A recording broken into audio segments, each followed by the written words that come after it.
Liquor scam కేసులో arrest అయిన BRS అధినేత కేసీఆర్ కుమార్తె ఎమ్మెల్సీ కవితకు బిగ్ షాక్ తగిలింది. మధ్యంతర బెయిల్ ఇవ్వాలని కవిత కస్టడీకి ఇవ్వాలని ఈడీ రౌస్ అవెన్యూ కోర్టులో వాదోపవాదాలు జరిగాయి. ఫైనల్ గా 14 రోజుల పాటు కస్టడీకి కోర్టు గ్రీన్ సిగ్నల్ ఇచ్చింది. దీంతో ఏప్రిల్ 9 వరకు కవిత ఈడీ కస్టడీలోనే ఉండనున్నారు. దీనిపై మరింత సమాచారం మా ప్రతినిధి త్రిపుర అందిస్తారు. విష్ణుప్రియ, ఇక్కడ మనం చూసుకున్నట్లయితే కనుక ఢిల్లీ లిక్కర్ స్కామ్ కేసులో అయితే కవితకు మరి బిగ్ షాక్ అయితే తగిలింది.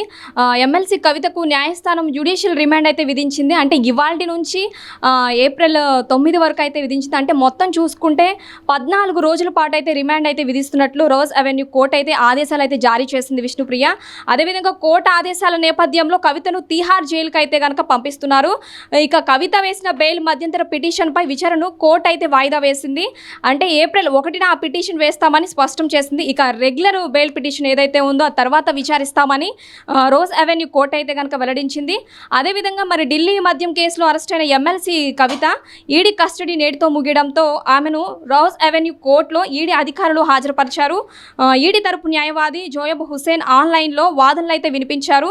మరో 15 రోజులు జ్యుడిషియల్ కస్టడీకి పంపిస్తారని తెలిపబడింది.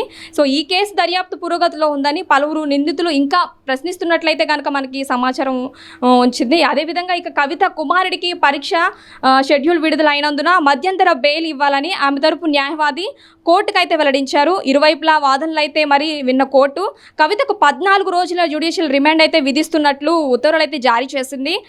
ఈ నేపథ్యంలో ఆమెను తీహార్ జైలుకి అయితే తరలిస్తున్నారు. విష్ణుప్రియ, అయితే జైలుకు వెళ్లే నేపథ్యంలో కవిత కొన్ని నినాదాలు అయితే చేసింది. అయితే ఇది తప్పుడు కేసు అని తనపైన కావాలని మరి ఇరికించారని అయితే మరి కవిత అయితే మరి చెప్తున్నారు, ఆరోపిస్తున్నారు. మరి అదేవిధంగా ఇది మనీ లాండరింగ్ కేసు కాదని పొలిటికల్ లాండరింగ్ కేసు అని, ఈ కేసులో ఆమె మరి కడిగిన ముత్యంలో బయటకు వస్తానైతే కనుక ఆవిడ చెప్తున్నారు. తనను తాత్కాలికంగా అయితే కనుక జైల్లో పెట్టొచ్చు, కానీ తన ఆత్మస్థైర్యాన్ని మాత్రం మరి దెబ్బతీయలేరని అయితే ఆమె అయితే స్పష్టం చేస్తుంది. విష్ణుప్రియ.